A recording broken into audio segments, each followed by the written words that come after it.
Take our lead, let's help you make your mark.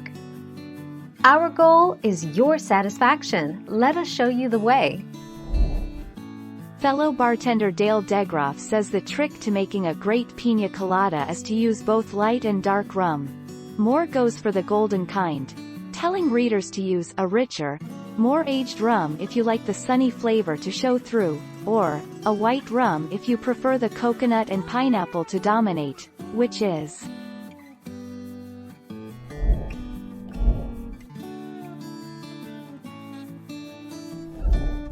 Take our lead. Coconut has fat in it. The blender will emulsify the fat with the water, juice, booze for a while, but let it sit and it will separate out. Think of commercial salad dressing. Even with all of those emulsifiers, you still need to shake it.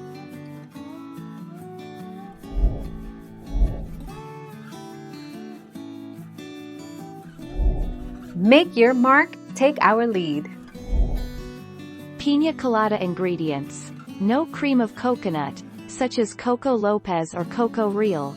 No store-bought pina colada mix. No sugar-added pineapple juice. No need.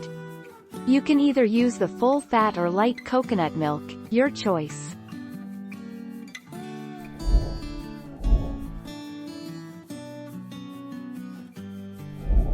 Make your mark, take our lead. Also known as silver or light rum. White rum is usually aged for about a year, but even up to a few years. It is aged in stainless steel tanks or plain oak casks, which lend it a light blonde color. Same as dark rum, white rum is made from sugarcane juice or molasses, but usually has a shorter distillation period. Thank you for watching. Please subscribe and hit the bell notification.